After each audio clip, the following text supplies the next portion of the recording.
Buenos días, mi nombre es Fátima Castañeda, de aquí de Family Focus Resource Center y, y estamos el día de hoy con Disability Rights California, la cual nos va a presentar el taller de apelaciones de IHSS. Y antes de que empecemos, quisiera compartirles un poquito de lo que nosotros hacemos en Family Focus. Somos una organización no lucrativa que apoya a padres que tienen hijos entre las edades de 0 hasta la edad adulta. Tenemos diferentes programas, ¿verdad? El de intervención temprana, el de 0 a 22 y hay otro que es hasta la edad, siempre decimos hasta 100 años. Es de toda la vida, ¿verdad? Y lo que nosotros hacemos, pues, es apoyar a padres, dándoles recursos y referencias. También tenemos grupos de apoyo, los cuales los tenemos, algunos son virtuales, otros son en persona. Y si necesitan ayuda con IEPs, también nos pueden contactar.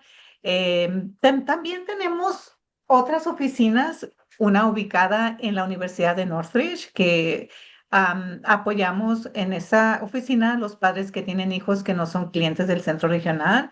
También tenemos otra oficina en Santa Clarita y otra en el Valle del Antílope. Voy a poner toda la información en el chat y nos pueden contactar y con mucho gusto pues los apoyamos, ¿verdad?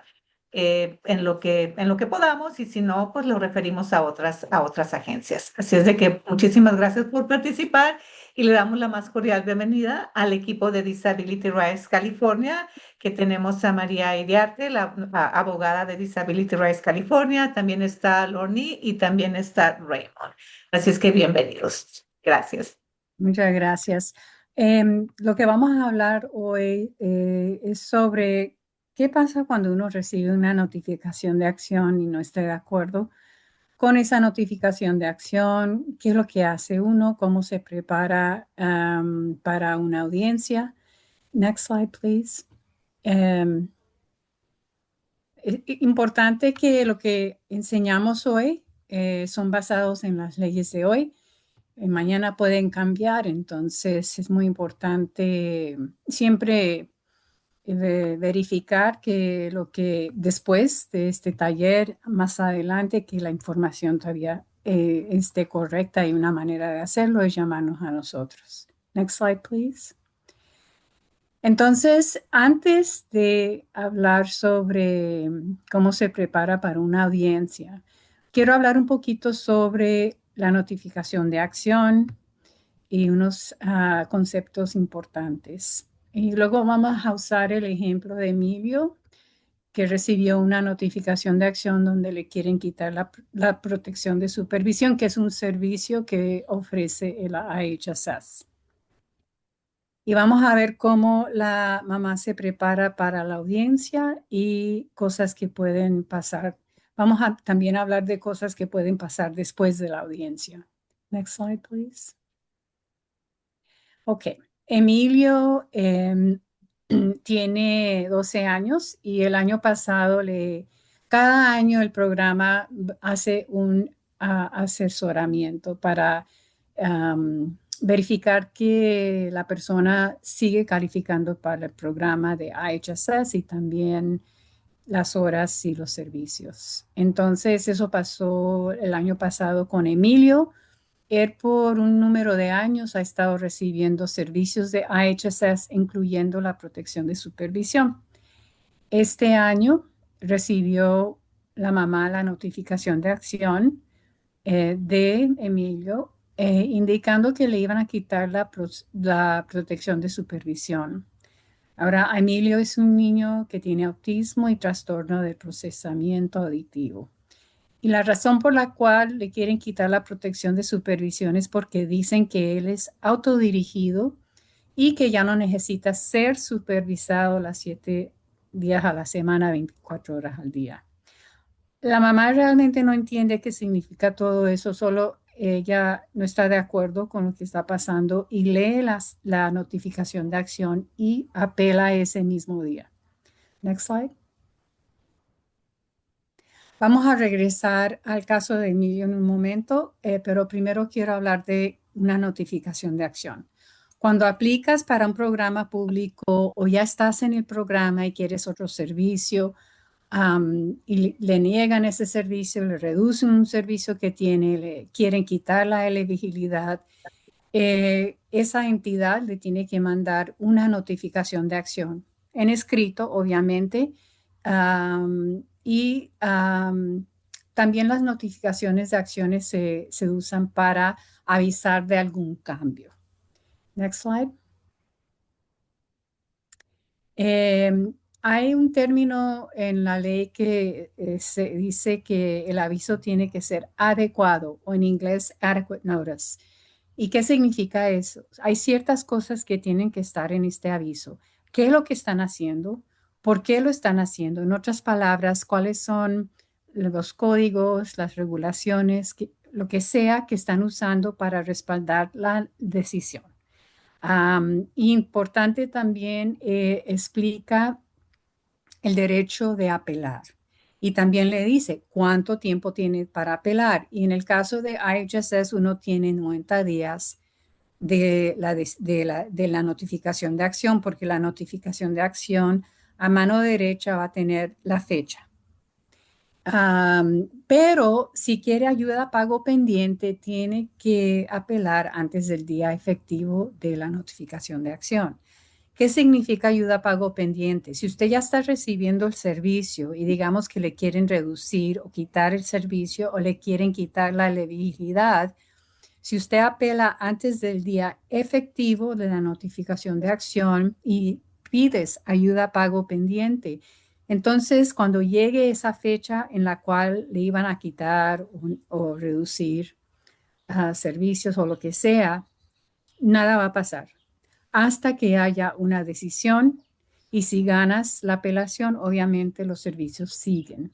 De otra manera, si no apelas antes del día efectivo de la notificación de acción, va a pasar, lo que el condado quiere hacer va a pasar y vas a tener que ir a una audiencia para ojalá seguir obteniendo el servicio o elegibilidad. También a veces la notificación de acción indica que necesita cierta información. Si la notificación indica eso, es muy importante darle esa información al condado lo más pronto posible.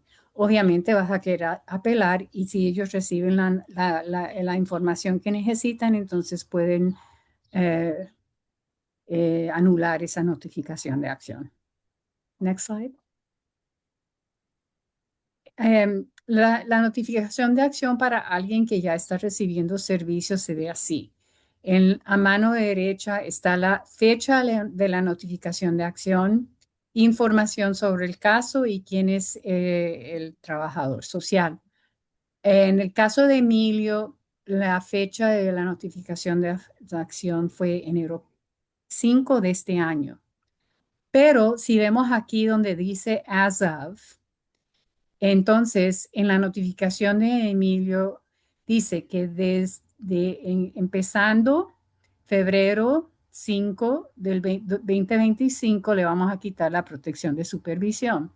Si la mamá apela antes del día efectivo de la decisión, no es la fecha de la notificación, porque la fecha de la notificación para Emilio es enero 5. El día efectivo cuando van a hacer ese cambio es febrero 5. Entonces, si la mamá apela antes de febrero 5 y pide ayuda a pago pendiente, cuando llegue febrero 5, nada va a pasar con la protección de supervisión hasta que haya un acuerdo antes de la audiencia o si gana la audiencia, siguen los servicios, si pierde la audiencia, pierde los servicios. Entonces, es muy, y si lees la notificación de acción, le va a decir todo esto. Pero yo he estado, bueno, cuando estaba trabajando casos, fueron como 22 años. Yo he hablado con personas que han recibido notificaciones de acciones y una de las primeras preguntas cuando estoy hablando con ellos es, ¿apelaste? Y luego me dicen, no, no sé cómo. Entonces, en esa palabra yo me doy cuenta que no leyeron la notificación de acción porque la notificación de acción le va a decir cómo apelar, cuánto tiempo tiene para apelar. ¿Qué tienes que hacer para recibir ayuda pago pendiente? Next slide. Ok. Si su idioma no es inglés y usted quiere la notificación de acción en español, usted tiene que decirle eso a la trabajadora social y le tienen que mandar la notificación de acción en español. En casi todos los condados o muchos de los condados de California, el español se habla. Bueno, más del 5% de la población en cada condado habla español. Entonces, ese es un idioma principal. Y en ese caso, el condado tiene que darle la notificación de acción en su idioma. Cuando, cuando la lengua o el lenguaje no es un idioma principal porque menos del 5% de la población de un condado no habla ese idioma, menos del 5%, entonces el condado no le tiene que dar la notificación en ese idioma, pero sí puede proporcionarle servicios de interpretación. Next slide. Am, Aviso oportuno es otro concepto legal que dice que si el condado le va a mandar una notificación de acción, tiene que hacerlo mínimo 10 días antes de la fecha efectiva de la acción, de lo que va a pasar, ¿no? Eso es un aviso oportuno. A ver, yo he visto avisos o notificaciones de acciones donde llegan después del día efectivo. Bueno, esa es buena causa para llamar a la oficina de audiencias y decir, a mí me llegó, el aviso no fue oportuno porque me llegó después del día efectivo y yo quiero pedir ayuda a pago pendiente y quiero apelar. Lo más importante es poder pedir ayuda a pago pendiente porque no eh, le llegó después del día efectivo. Next slide. Ok, importante leer la notificación de acción, no solo para este programa, pero cualquier notificación que recibas es muy importante porque le va a dar sus derechos de apelar y cuánto tiempo tienes para apelar. Aquí tiene un enlace, el Departamento de Servicios Sociales de California, o en inglés se llama California Department of Social Services, o lo llamamos CDSS. Ellos son los que administran el programa de IHSS en todo el estado. Entonces vas a encontrar mucha información sobre el programa de IHSS, incluyendo todas las formas que usan, etcétera, a través del sitio web de CDSS. Y este enlace lo lleva directamente a las diferentes maneras de apelar. Puede uno llamar y apelar, puede mandar la apelación por correo, puede mandarlo por fax. Yo siempre llamo porque a mí normalmente le dan el número del caso y eso es prueba de que apelaste a tiempo. Um, es fácil hacerlo por teléfono. Next slide. Um, a veces las personas no saben si quieren apelar o no quieren apelar. Entonces yo digo, bueno, apele dentro del tiempo que tienes para apelar. Si después quieres retirar la apelación o quieres ir a una apelación, es muy fácil. Y aquí hay información en estos enlaces que les indica cómo hacerlo. Básicamente uno llama a la Oficina Estatal de Audiencias y dice que quiere retirar eh, la apelación y ellos le van a mandar papeleo y esto y lo otro y una carta. Um, entonces, pero si apelas después del tiempo que tienes, después de los 90 días que tiene para apelar una notificación de acción, va a ser muy difícil que le acepten esa apelación porque vas a tener que tener una muy buena razón por no haber apelado dentro de los 90 días que tuvo para apelar. Next slide. Quiero hablar también sobre retiros condicionales.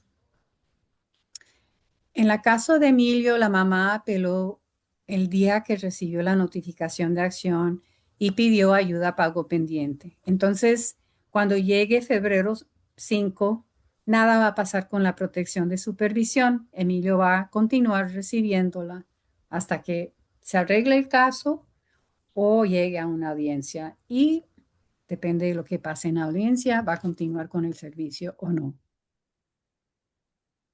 Va a haber una persona, un especialista en apelaciones que va a representar el condado en esta audiencia. No son abogados, son personas normalmente que han trabajado como trabajadores sociales y los ascienden a este puesto. Y la mamá de Emilio va a recibir una carta de esta persona diciendo, yo soy la persona que voy a representar al condado, quisiera hablar de su caso. Y digamos que la mamá habla del caso porque una de las metas de hablar con esta persona es tratar de resolver este caso para no tener que ir a una audiencia. Y digamos que la especialista le dice a la mamá, bueno, queremos reevaluar a Emilio para ver si él califica para la protección de supervisión. La mamá tiene opciones. Ella puede decir sí o puede decir no.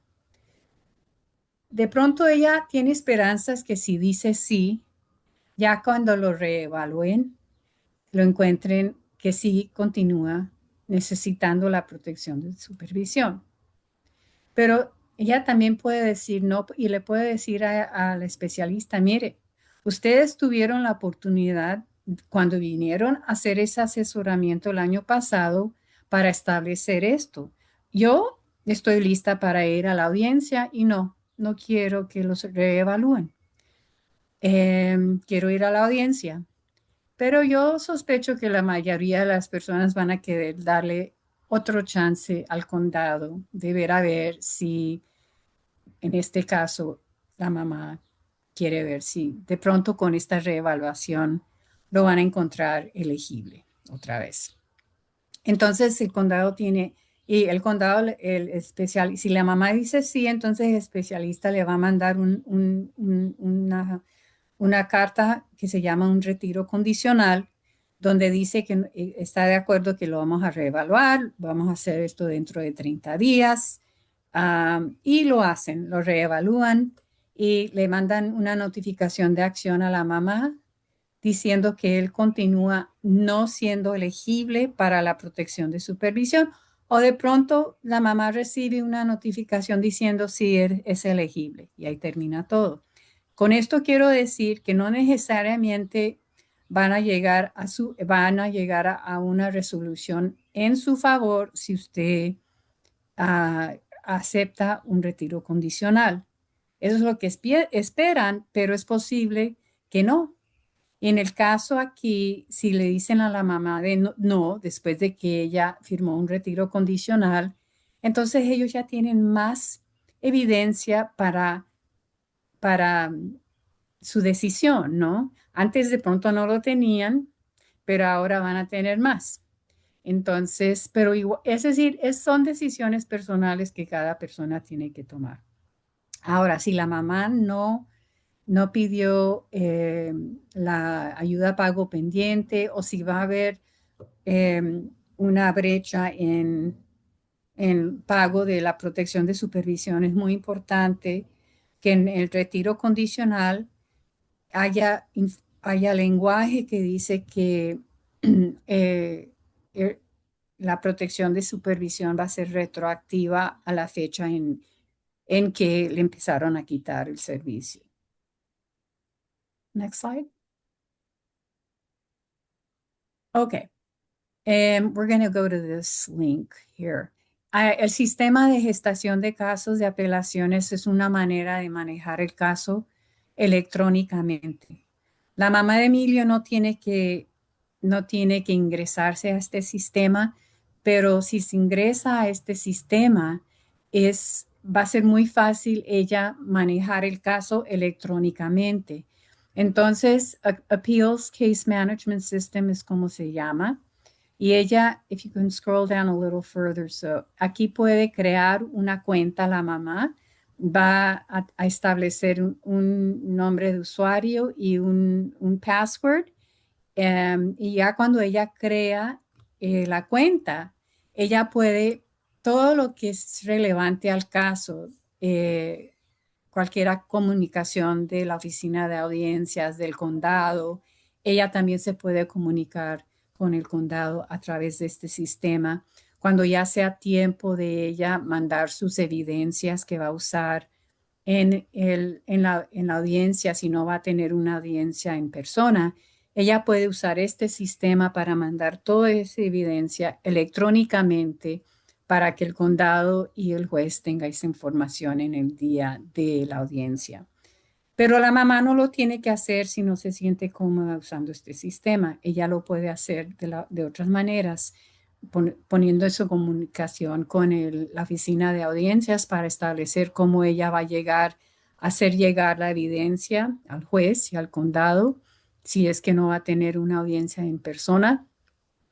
Y así lo puede hacer. Pero este es un sistema para las personas que se sienten cómodas usándolas. Thank you. We're going to go back to the presentation.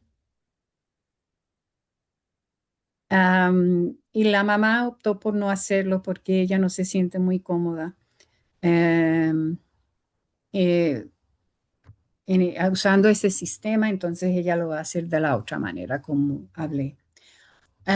Cuando estás apelando, cosas para considerar es si vas a necesitar un intérprete. Puedes pedir un intérprete cuando apelas o en cualquier momento. Digamos que la mamá de Emilio decidió que ella iba a, a ir a la audiencia sin usar intérprete, pero cuando está en la audiencia se da cuenta de que realmente ya no está entendiendo mucho. Ella puede parar la audiencia y pedirle al juez que le encuentre un intérprete. Normalmente los intérpretes, si no los tienen ahí, y llaman a una compañía que provee intérpretes y el intérprete va a estar por teléfono. Lo único que yo le puedo decir de los intérpretes basado en mi experiencia es que, ¿cómo lo digo? No son muy buenos.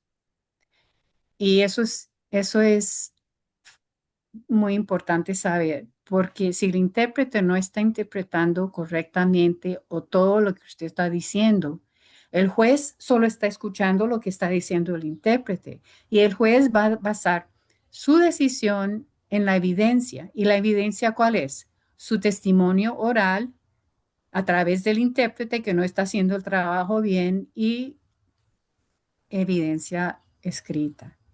Entonces yo digo, si necesitas intérprete, traiga a la audiencia una persona que habla bien los dos idiomas, porque si hay un problema con el intérprete, se tiene que decirle al juez. Nada de pena ni nada de nada, porque este es su caso. Y recuerde, si el intérprete no hace un buen trabajo, pueda que el juez tome una decisión no favorable porque la evidencia no fue correctamente interpretada. Si Emilio o la mamá, si tiene una discapacidad, necesita una acomodación razonable, es el momento de usarlo. Si la mamá tiene una discapacidad y ella necesita un descanso cada 45 minutos por su discapacidad, se lo tiene que pedir a la Oficina Estatal de Audiencias. Una citación en inglés se llama un subpoena. Si la mamá sospecha de que una persona que ella quiere que esté presente en la audiencia, por ejemplo, del condado, porque ella quiere eh, hacerle preguntas a esta persona sobre el caso, ella puede pedirle a la Oficina Estatal de Audiencias que le deje por una citación de la persona. También se puede citar documentos. Si hay documentos que el condado no va a presentar, que la mamá piensa que son importantes para el caso, ella puede citar documentos del condado. Pero eso todo se tiene que hacer a través de la Oficina Estatal de Audiencias. La primera vez que uno continúa la audiencia, va a tener que tener una razón y normalmente se la dan. Pero después de eso, si quieres continuar la audiencia, vas a tener que tener una muy buena razón. La ley dice que las audiencias, usted tiene el derecho de una audiencia en persona, pero lo que está haciendo la oficina de audiencia hoy en día es que cuando le mandan la notificación de cuándo va a ser la audiencia y dónde, se la van a dar por teléfono, pero la mamá no la quiere por teléfono, ella quiere estar en persona para la audiencia. Entonces ella puede llamar a la oficina estatal de audiencias y pedir una audiencia en persona y le van a decir, bueno, la fecha que le dimos para la audiencia en el teléfono la vamos a tener que continuar porque vamos a tener que ahora hacerlo por persona. Y ella dice, bien, lo quiero por persona. A veces uno lo puede pedir en casa si la persona que recibe los servicios o quiere recibir los servicios no puede salir de la casa y quiere participar en la audiencia, lo puede hacer o por video. Esa es una conversación que tienen que tener con la Oficina Estatal de Audiencias. Audiencia acelerada es pedir una audiencia sin tener que esperar mucho tiempo, porque hay mucha gente esperando una fecha para la audiencia. Tienes que tener una muy buena razón para pedir una audiencia acelerada. Una buena razón sería porque este programa es para mantener las personas en casa, para que no tengan que ir a un ancianato o una institución, ¿no? para que los cuiden. Entonces, una buena razón sería de que, ya, digamos, yo ya estoy al punto de que si yo no recibo estos servicios pronto, yo ya me voy a tener que irme de la casa y entrar a, una, a un nursing home, ¿no? ¿Qué es lo que Medical paga eso? Entonces, esa sería una buena razón, porque la meta de este programa de IHS es para mantener las personas en casa, en la comunidad. La audiencia normalmente dura 2 horas. Si no terminan la audiencia en ese tiempo, entonces el juez va a agendar otro día para continuar la audiencia. Yo he estado en audiencias que se continúan 3, 4 veces porque no terminamos en ese tiempo, porque tenemos muchas evidencias y otras cosas que hemos tenido que solucionar. The next one, please. Ok. La mamá apeló, va a recibir una carta de la Oficina Estatal de Audiencias confirmando que recibieron la apelación y que en un futuro va a recibir una carta de la persona que va a representar el condado y también después una carta con la fecha y lugar de la audiencia. Y efectivamente la mamá recibió una carta del especialista diciendo, llámame, quiero hablar sobre el caso. Yo siempre aconsejo que llamen, hablen con ellos, porque puedes aprender mucho de qué evidencias está usando el condado para la decisión. Obviamente ellos van a aprender sobre sus argumentos también, pero es posible que lleguen a un acuerdo. El enlace que ven aquí es a una carta que le mandó el Departamento Estatal de California de Servicios Sociales a todos los condados, se llama All County Letters, donde dan las responsabilidades de estos especialistas y una muy importante es tratar de resolver el caso para no tener que ir a una audiencia. Next slide. Ok. Hay hay reglas de procedimiento en una audiencia y esas reglas o regulaciones se encuentran en el MPP, en inglés es Manual of Policy and Procedures, empezando con el 20000. Y ahí está el enlace. También aquí incluimos eh, un manual que usan los jueces para saber cómo proceder en diferentes situaciones. We're going to open up both links. Vamos a the first one, MPP 20-000. Vamos a abrir esa. Primero, para que ustedes se den una idea de las regulaciones de procedimiento. Ahora la vamos a ver.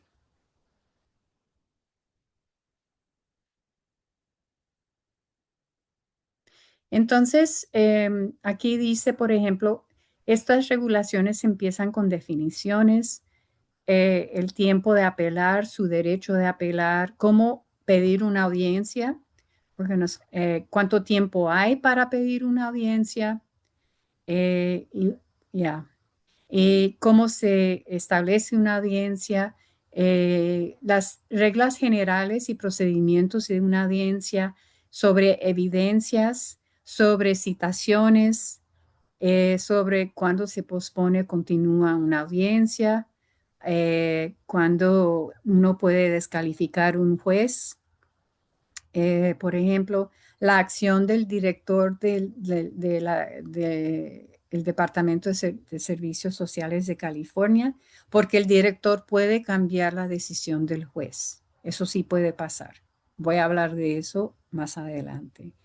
Y mucho más. Entonces, estas son las regulaciones de procedimiento. We're now going to the Administrative Law Judge Bench Book. Ahora les vamos a mostrar el manual de lo que usan los jueces para entender qué es lo que ellos tienen que hacer, cómo proceden bajo diferentes circunstancias. Eso para mí es importante porque si yo necesito hacer algo que involucra un procedimiento que tengo que hacer, bueno, aquí posiblemente me va a enseñar cómo hacerlo. Por ejemplo, aquí dice abandonos, abandonments. Si yo apelo y yo no llego a la audiencia, el juez en algún momento va a tener que establecer que el caso se abandonó y se cancela todo. Pero bajo esa sección le dice al juez cuánto tiempo tiene que esperar para considerar un caso abandonado y qué tiene que hacer el reclamante, la persona que apeló, para restablecer la audiencia. Entonces, si yo por alguna razón no llegué a la audiencia, entonces yo voy a venir aquí a ver qué es lo que tengo que hacer, ¿no? ¿Cuánto tiempo tiene el juez o cuánto tiempo tengo yo para poder restablecer el caso, ¿no? Sobre aid paid pending, ayuda pago pendiente. A veces el condado le ha negado a la persona la ayuda pago pendiente. Uno puede ir, perdón, a la Oficina Estatal de Audiencias y pedir ayuda. Decir, bueno, el condado me está negando, pero yo apelé antes de la fecha efectiva, pero el condado no me quiere dar la ayuda pago pendiente. Eh, Puede haber un juez ahí que pueda que le ayude. Si no, si nada pasó, entonces también a veces los jueces en las audiencias pueden darle ayuda a pago pendiente porque se va a demorar la decisión, ¿no? Cuando hay participantes que están interrumpiendo la audiencia, ¿qué es lo que hace el juez? Las formas que usa el juez durante la audiencia, identificar por qué la persona está aquí, el issue, cuál es la causa, es decir, eh, qué, de, cuál es el tema de la apelación, ¿no? De esta audiencia. El juez tiene que establecer eso sobre intérpretes, sobre cuando las personas quieren posponer la audiencia, etcétera. Entonces, hay mucha información sobre procedimientos de una audiencia. We're going to go back to the PowerPoint. Ahora vamos a seguir con la presentación. Y los dos enlaces sobre las regulaciones y el manual están ahí. Next slide. Ok, ya vamos a ver cómo la mamá de Emilio se va a preparar para esta audiencia. Next slide. La primera cosa que ella tiene que estar muy clara es identificar el problema. ¿Por qué va a ir a la audiencia? En este caso es muy fácil porque va a ir a la audiencia porque le quieren quitar la protección de supervisión. Obviamente la notificación de acción o NOAA, Notice of Action en inglés, tiene esa información. También ella puede confirmar eso con el especialista y obviamente también aprender más sobre el caso o las acciones del condado. También Emilio, a través de la mamá, puede revisar su expediente. Esas regulaciones, el MPP, esta sección que ven aquí, es la sección que dice que puede revisar el expediente. Ella se tiene que comunicar con el especialista y establecer una fecha en la cual y día, tiempo, ah, para ir y revisar el expediente, porque revisando el expediente la mamá se puede enterar de demás cosas, ¿no? Para poder prepararse para la audiencia. También 2 días antes de día de la apelación, el condado le tiene que entregar a la mamá la declaración de posición y las evidencias que va a usar el condado en la audiencia y los testigos que van a usar. Entonces, esa es otra oportunidad para la mamá entender más el problema, pero ya para ese entonces debería de ya saber cuál es el tema de la audiencia y no esperar 2 días antes de la audiencia para empezar a preparar. Ya cuando ella recibe la declaración de posición del condado, ya debe de estar lista para ir a una audiencia. Repasando la declaración y la evidencia que va a presentar el condado, pueda que nada sea nuevo para la mamá o pueda que ella vea una evidencia que no sabía que existía y en ese momento ella se puede preparar um, para hablar sobre esa evidencia o las evidencias que va a presentar el condado en la audiencia. A veces las personas quieren hablar con el juez sobre todo lo que ha pasado con el programa de IHSS, que el año pasado hicieron esto y ya hicieron esto y no está de acuerdo. Y el juez le va a decir a la mamá, ¿sabe qué, señora? Lo único que yo tengo enfrente de mí es su apelación de esta notificación de acción donde le quieren quitar la protección y supervisión de Emilio. Eso es todo lo que se va a hablar hoy. Yo no tengo ni el tiempo y francamente el interés en escuchar todas las quejas anteriores, ¿no? Si usted no estuvo de acuerdo con algo, hace tiempo ha debido de apelar. Y si no apelaste, bueno, ya ese momento se fue. Next slide.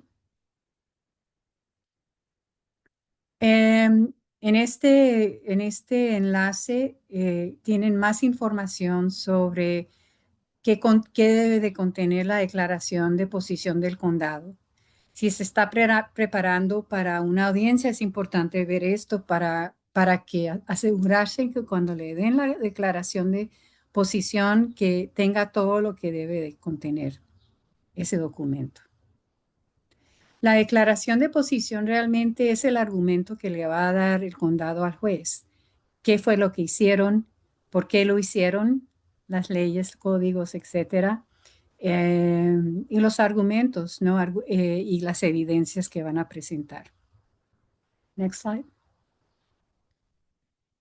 Segunda cosa que la mamá tiene que ahora hacer es entender la ley sobre la protección de supervisión. En todos los años que Emilio recibió la protección de supervisión, ella ni sabía que existían criterios para recibir la protección de supervisión. Lo único que ella le decía al trabajador social que venía a la casa es que el niño tiene autismo y esto y lo otro y que se pone en peligro. Y basado en solo esa información, más o menos le dieron en la protección de supervisión. Pero recuerde que en la notificación de acción le dijeron que le están quitando la protección de supervisión porque Emilio es autodirigido y no necesita la supervisión las 24 horas al día, 7 días a la semana. Entonces ella empieza a averiguar y ella va a nuestro sitio web y ahí tenemos información sobre la protección de supervisión que habla del criterio. También hay una carta del condado a todos los condados que habla sobre la protección de supervisión. Muy importante leer eso. Y también las regulaciones del programa de IHSS empiezan en el 30700 y aquí tienen el enlace que lo llevan directamente a esas regulaciones y pueden encontrar todas las regulaciones relevantes a la protección de supervisión y se van a dar cuenta que hay criterio. Basado en toda esta información que repasó la mamá, ella ya entiende por qué pusieron esas dos razones por querer quitarle la protección de supervisión a Emilio. Next slide. Entonces, ella aprende que para niños menores de 18 años hay 4 criterios que se tienen que cumplir.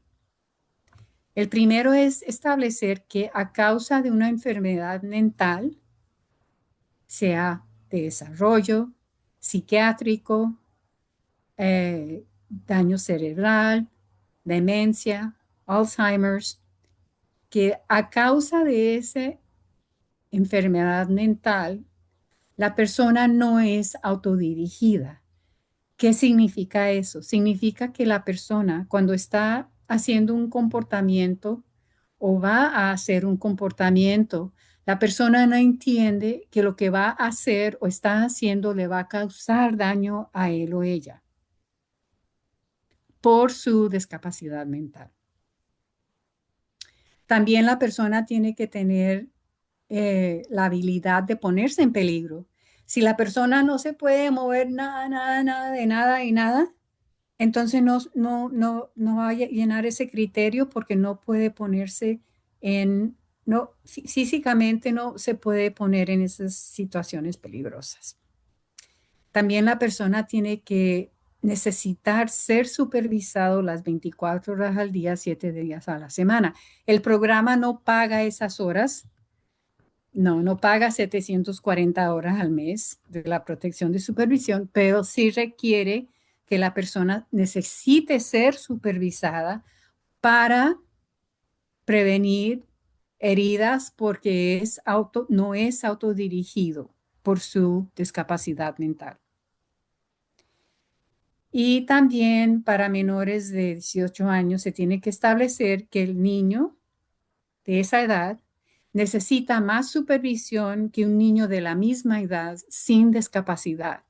Eso para mí es lo más fácil establecer cuando uno empieza a hablar de los comportamientos que está teniendo este niño. Para adultos, se tiene que establecer los primeros 3 criterios, no el último. Pero para niños se establecen los 4. Entonces, de los 4 que se tiene que establecer de un niño, el condado está usando 2 para quitarle la protección de supervisión a Emilio. Next slide. Para que sepan, en el sitio web de la Oficina de Audiencias, ellos tienen un registro de decisiones sobre el programa de IHSS. Hay muchos sobre la protección de supervisión. Si quiere leerlos para entender mejor la ley, para entender cuáles fueron los hechos que usó el juez para decidir en favor o no en favor de la persona, pueden ir allá. Next slide. Ok, en una audiencia es muy importante entender cuál es la carga de prueba. Para uno ganar un caso de estos, tiene que establecer por la preponderancia de la evidencia que, basado en la evidencia que ha establecido, más del 50%, que el juez debe de decidir en favor suyo. Ahora, cuando ya tienes los beneficios y el condado le quiere quitar algo la elegibilidad, el condado tiene la carga inicial de presentar la evidencia al juez que le respalda la decisión. Entonces, en el caso de Emilio, que ha estado recibiendo la protección de supervisión, el juez va a preguntarle al condado, bueno, usted le ha estado dando a Emilio la protección de supervisión por años. ¿Qué ha cambiado? ¿Qué evidencia tiene del año pasado a este año para establecer hoy en día que él es autodirigido y que ya no necesita la protección de supervisión 24 horas al día, 7 días a la semana? Y el condado va a tener que hablar de eso, va a tener que presentar sus evidencias. Pero eso no termina ahí. Ya cuando el condado ha presentado su caso la mamá va a tener que proporcionar evidencia para refutar lo que está diciendo el condado. Next slide. Ok. Peso de la evidencia es otra cosa también. Es la persuasión o credibilidad de la evidencia que se presenta. Entonces, el juez va a determinar qué evidencia de las partes es más convincente y debe considerarse más confiable al tomar una decisión, ¿no? Entonces, déjeme darle un ejemplo.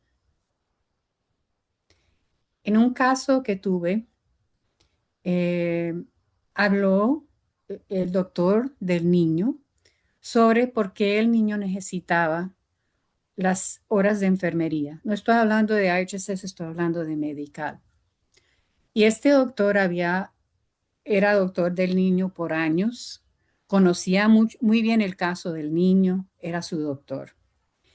El Estado presentó un doctor que lo único que hizo fue repasar los archivos del niño, nunca había tratado al niño, nunca lo examinó.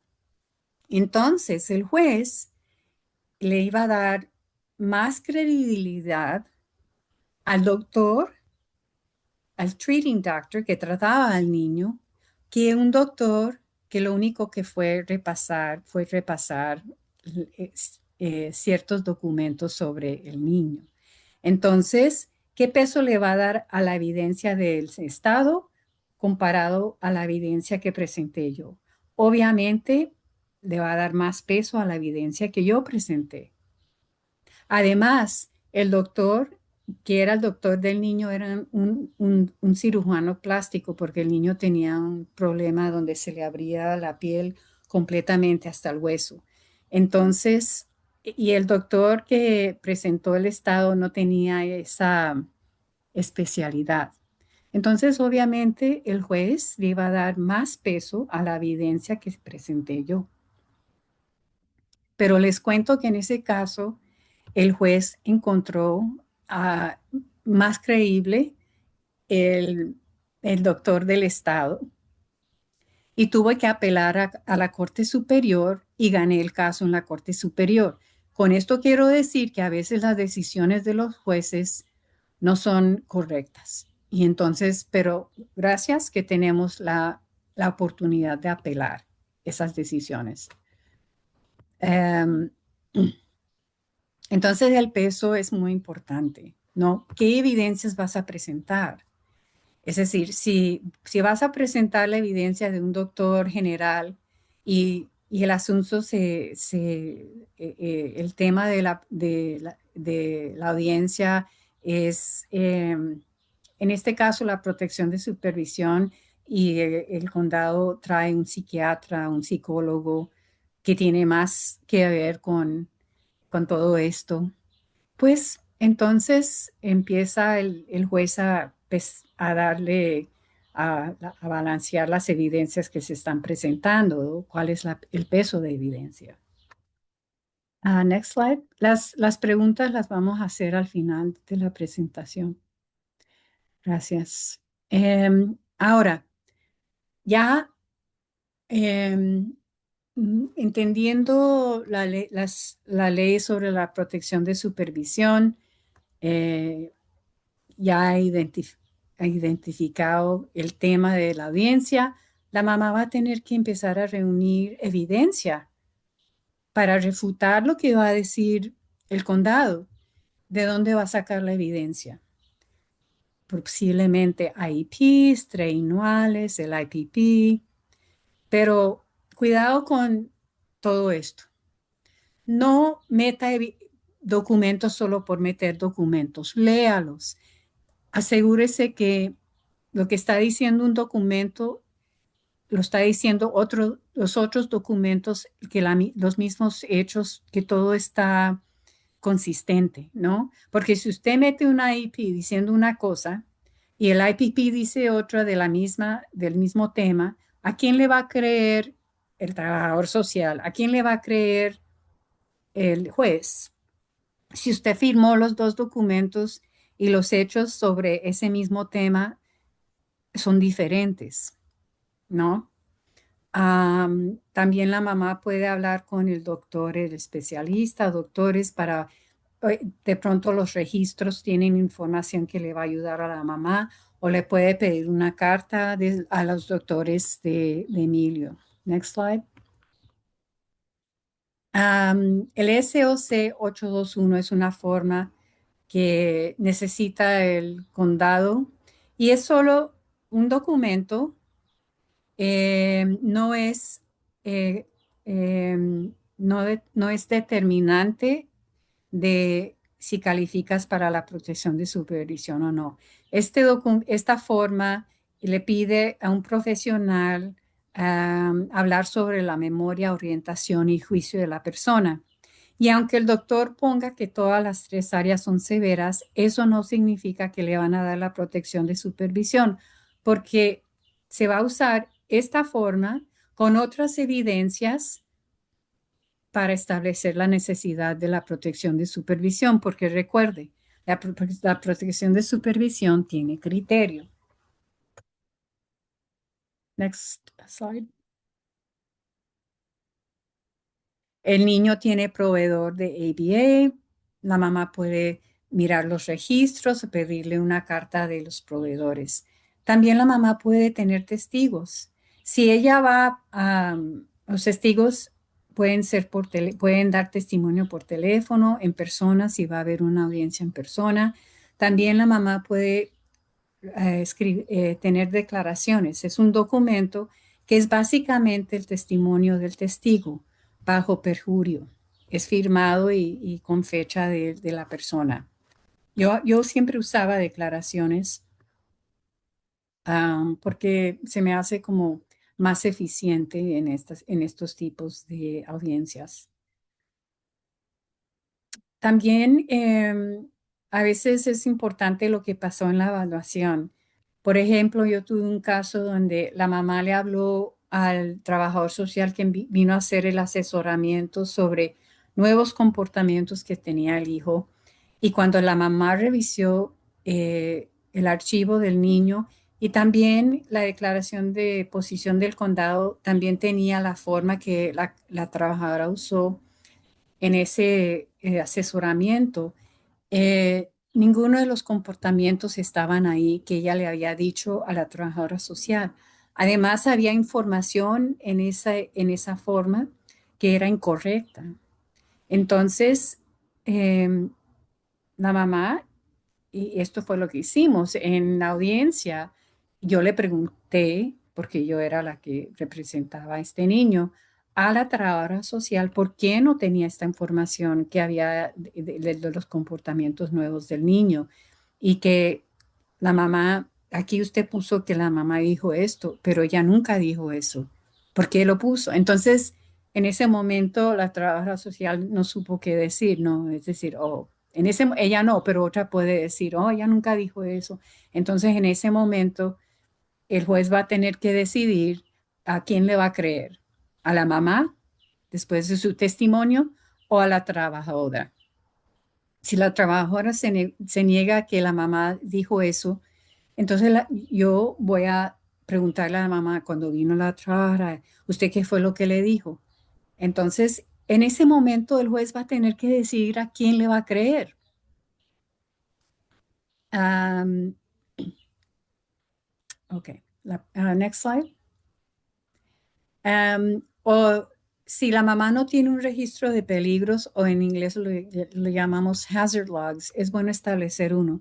Cada día cuando Emilio va a tener un comportamiento o tiene un comportamiento, pone la fecha, el tiempo del día, qué pasó, como qué tuvo que hacer, se lastimó, no se lastimó, no se tiene que lastimar para recibir la protección de supervisión. Y este registro se presenta como evidencia en la audiencia. Puede ser muy importante. Como Emilio es cliente del centro regional, la mamá le va a pedir el CEDAR, es una forma que describe la memoria, juicio, confusión, desorientación de Emilio. Pueda que sea importante y tenga información que colabora lo que está diciendo la mamá. Si la mamá tiene videos del comportamiento, fotos de las heridas, videos, si ella es la única persona cuando está ahí, cuando Emilio está teniendo esos comportamientos, obviamente ella no va a dejar que eso pase para hacerle el video, pero si hay otra persona presente y la mamá está tratando de lidiar con los comportamientos de Emilio, que esa otra persona tome el video, ¿no? A través del teléfono. Esos videos se pueden usar en la audiencia para demostrar el tipo de comportamiento que tiene Emilio. Otras cosas hay otras cosas, obviamente, otros tipos de evidencias como informes de incidentes, reportes de policía, lo que sea. Next slide. Ok. La otra cosa que va a tener que decidir la mamá es que si ella va a preparar su propia declaración de posición, no tiene que hacerlo. Pero es útil porque el juez no va a decidir el caso en ese momento. Más adelante va a repasar todo. Y es bueno que el juez tenga algo escrito del reclamante sobre su posición, ¿no? Y puede ser similar en formato a lo que le presenta el condado a la mamá. Básicamente, recibí esta notificación de acción donde le quieren quitar la protección de supervisión a Emilio porque dicen que es autodirigido y no necesita ser supervisado a las 24 horas, 7 días de nada. Pero no estoy de acuerdo. Primero, Emilio sigue siendo no autodirigido. Pone su argumento. Estas son las evidencias que voy a presentar para respaldar eso. Segundo, Emilio sigue necesitando la supervisión las 24 horas al día, 7 días de semana. Estas son las razones, estas son las evidencias. En resumen, quiero que usted, juez, encuentre que Emilio continúa necesitando la protección de supervisión. Si no hubo ayuda pago pendiente, también le va a pedir al juez un pago retroactivo desde el momento que le quitaron la protección de supervisión. ¿Ok? Em, si la mamá va a tener una audiencia en persona, entonces ella va tiene que traer 3 copias de su declaración de posición y de evidencia. Una se la entrega al juez, la otra se la entrega al condado y la tercera es lo que ella va a usar. Entonces, em, pero si ella va a tener la audiencia por teléfono o en video, ella va a tener que eh, hacer llegar su declaración de posición y evidencia mínimo un día antes de la audiencia. Y para eso ella se comunica con la oficina de audiencias. Ahora, si ella está inscrita en ese sistema electrónico, ella lo puede hacer todo así, mandar todos los documentos electrónicamente al archivo de Emilio. Next slide. La otra cosa que va a tener que empezar a preparar la mamá son preguntas. Si ella le va a tener preguntas al trabajador social, eh, también, eso sería, ya. O si ella tiene sus propios testigos que van a dar testimonio en la audiencia, también tiene que preparar esas preguntas. Pueda que ella traiga un psicólogo o alguien del centro regional, el trabajador del centro regional, quien sea, ella tiene que empezar a preparar sus preguntas. ¿Y cuáles son las preguntas? Es decir, usted es tal y tal, usted conoce a Emilio, por ejemplo, si va a ir la coordinadora del centro regional, cuánto tiempo conoces a él, cuáles son sus discapacidades. Eh, ¿Emilio es autodirigido? No, no lo es. ¿Y por qué? Es decir, entonces empieza a dar testimonio la coordinadora. Ne- en su opinión, Emilio necesita la supervisión las 24 horas al día. Sí, sí, sí, y es muy importante que todas las personas que van a dar testimonio conozcan de los comportamientos de Emilio, porque eso establece no ser autodirigido, eh, necesitar la protección de supervisión las 24 horas al día, 7 días a la semana. Next slide. Ok, en la audiencia, no es así. Esto es si uno va a una corte superior o federal. Básicamente uno entra en una mesa, el juez está en la cabecera, los reclamantes y sus testigos y todo se van a sentar en un lado de la mesa y el condado y sus testigos en el otro lado de la mesa. Next slide. ¿Quién va a estar presente?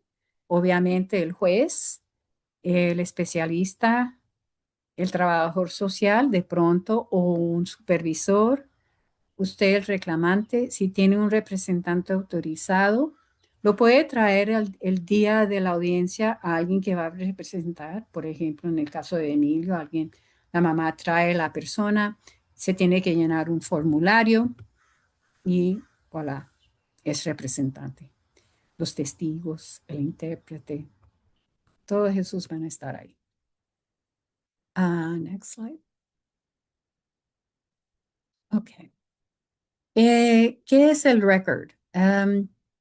Es la evidencia que se presenta en la audiencia. La evidencia es de dos formas. Lo que usted dio de testimonio oral y también los documentos que el juez dejó entrar y usar en la audiencia. Ese es el record. A finales de de todo el testimonio, el juez va a cerrar el record, quien dice que ya no se puede aceptar más evidencia. Si la mamá de Emilio durante, o el condado también puede ser, se da cuenta de que ha debido de traer un testigo o un documento importante, le puede decir al juez, juez, puede dejar el registro, el record, abierto para yo poder mandarle esta evidencia. Normalmente los jueces dejan eso, hacer eso, pero el juez le va a decir a la mamá, bueno, tiene que meter eso dentro de una semana y y le da fecha y le dice también a la mamá que el condado va a tener otra semana para responder a esa evidencia. Si la mamá no mete esas evidencias en el tiempo que el juez dio, se cierra el record y así quedó. Entonces, ¿por qué el record es importante? Porque si le dan una nueva audiencia, eso se llama un rehearing, voy a hablar sobre eso más adelante.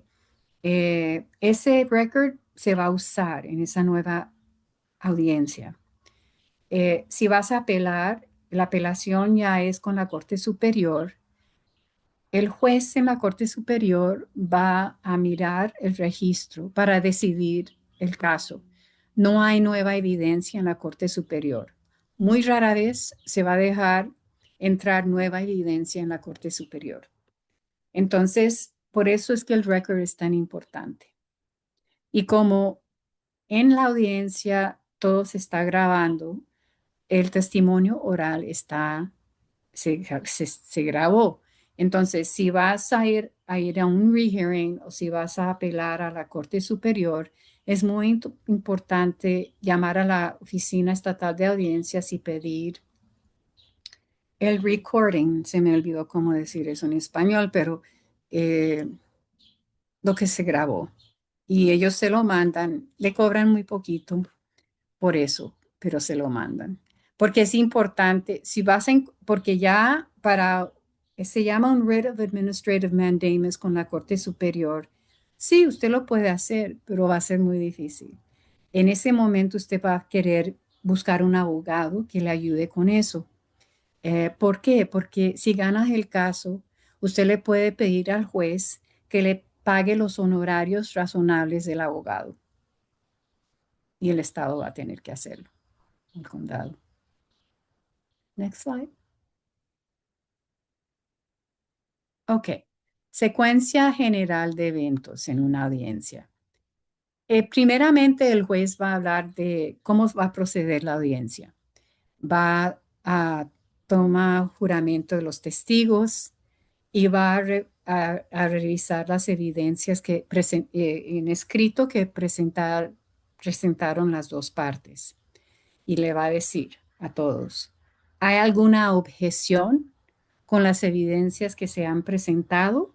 Y si hay objeción, entonces el juez va a escuchar la objeción, va a escuchar el otro lado a ver qué dice y va a determinar en ese momento si se va a usar la evidencia o no en esa apelación. Y luego va a ir al condado. En el caso de Emilio, le va a decir, ok, explique su posición. Y el juez va a querer saber cuál, como dije antes, usted, condado, le ha estado dando la protección de supervisión a este niño por mucho tiempo. ¿Qué cambió desde el año pasado a este año para decir de que ella no necesita? ¿Cuáles son sus evidencias? Entonces el especialista va a interrogar a los testigos que vienen, que trajo, y el juez le va a dar oportunidad a la mamá hacer lo que se llama un contrainterrogatorio o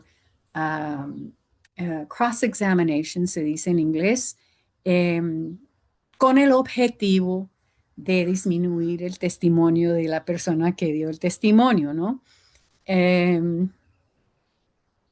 y yo he estado en audiencias donde el juez está haciendo el interrogatorio de los trabajadores del condado o también el contrainterrogatorio. A veces los jueces han leído todo y ellos ya tienen ciertas preguntas que tienen, ¿no? Entonces ellos quieren llegar a eso, pero eso no quita de que uno pueda, es decir, uno también tiene la oportunidad de presentar sus evidencias, ¿no? Eh, hay jueces que son muy activos durante la audiencia y otros que son muy pasivos. Y hay entre muy pasivo y muy activo, hay muchas variedades de jueces.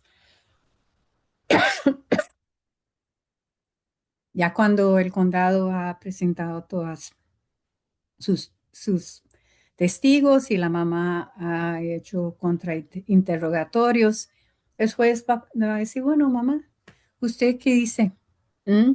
¿Por qué no está de acuerdo? Entonces la mamá va a empezar a hablar y también va a interrogar sus testigos y el condado también va a tener la oportunidad de hacer un contrainterrogatorio de sus testigos. Y ya al final, si no hay más evidencia, se cierra el registro. O si alguien pidió que dejara el registro abierto, se va a dejar por un tiempo. Next slide. Em, Aquí está esa regulación de procedimiento, ya saben dónde encontrarla, sobre cuál es la responsabilidad del especialista. Bueno, presentar la declaración de posición y las evidencias, examinar los testigos del condado, también del demandante, responder a cualquier pregunta que tenga el juez o las personas presentes, tener el expediente ahí en la audiencia, am, tener la carga de avanzar, hablamos de eso, y también tener la autoridad de entrar en acuerdos y estipulaciones necesarias durante la audiencia. Next slide.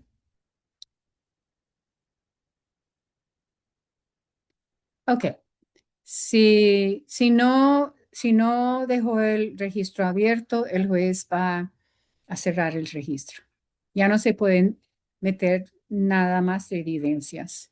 El juez va a dar instrucciones sobre el cronograma de la decisión y, bueno, cuándo pueden esperar la decisión. Next slide.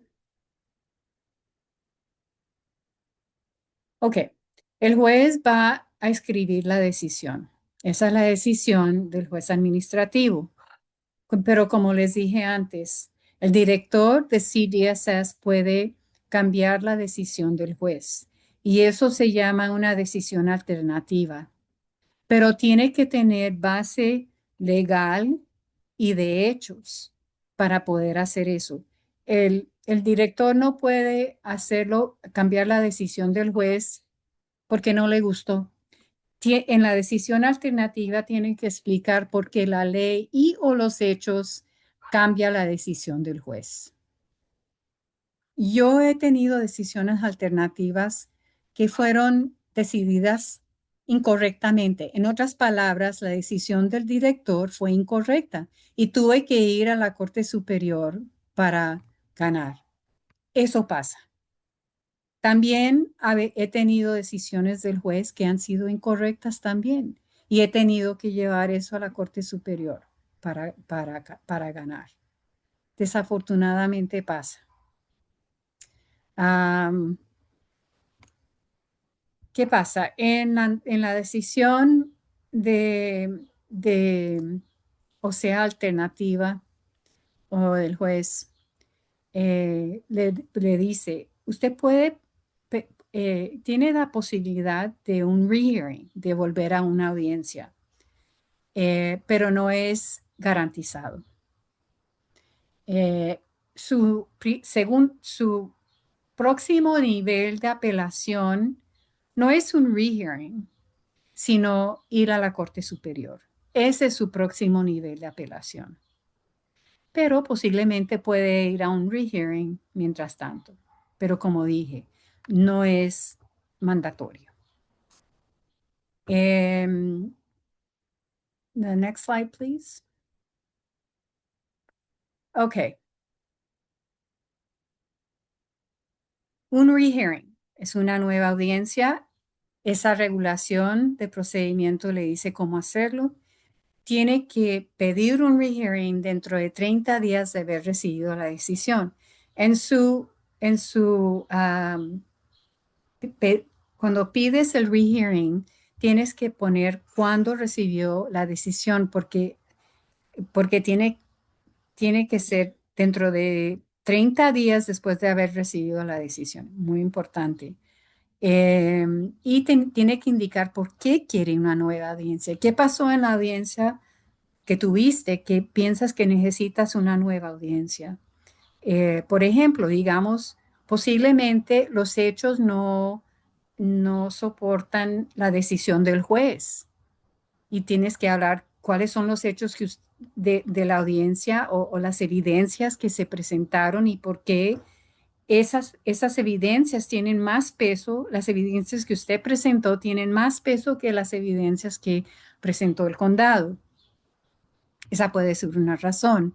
O que el juez no le dejó introducir testimonios de testigos o evidencias que tuvo en escrito y eso ha debido de hacerlo, no tuvo una buena razón por negarle entrar esas evidencias, ¿no? Hay muchas cosas que se pueden decir. Si quiere introducir nueva evidencia cuando solicita su rehearing, tiene que describir la evidencia, indicar por qué esa evidencia no fue, por qué no la usó en la audiencia que tuviste, ¿no? Básicamente, ¿por qué no existió en ese entonces? ¿O no supiste de esa evidencia? ¿O no la pudiste obtener y, digamos, el juez le negó dejar el registro abierto, ¿no? Hay muchas razones que se puede imaginar dependiendo de su caso. Y si vas a introducir nueva evidencia, tiene que explicar por qué va a ser material esta nueva evidencia, cómo va a cambiar lo que usted quiere introducir, cómo va a cambiar la decisión aquí. Y como dije antes, no se la tienen que dar, es opcional. Next slide. Después de la audiencia, esas regulaciones de procedimiento dicen que inmediatamente después de recibir la decisión, el condado tiene que iniciar acción para cumplir. Si el condado no ha cumplido dentro de 30 días o no ha cumplido completamente o no cumplió en la forma que debe de ser, basado en la decisión, usted se puede quejar con la oficina de audiencia. Dice aquí también que se puede comunicar con California Department of Social Services, pero yo diría directamente a la oficina de audiencias y ellos tienen que tomar medidas para que el condado cumpla. Next slide. Aquí hay recursos sobre cómo se representa uno en una audiencia y también tenemos un manual en nuestro sitio web que también tiene todo un capítulo sobre las audiencias. Next slide. Ya llegamos al final de la presentación. Si quieren ver nuestro sitio web, aquí está el enlace. Si quieren hablar sobre un caso de IHSS o de los temas de los cuales en los cuales ayudamos, centros regionales, educación especial, eh, algunos beneficios públicos que involucran personas con discapacidades, nos pueden llamar en la línea de admisión. Ok.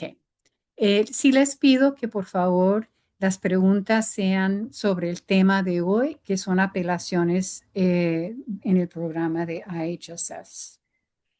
Muchas gracias a María y a todo el equipo de Disability Rights California. Voy a parar de grabar para que las personas se sientan con confianza para hacer las preguntas. Gracias a todos.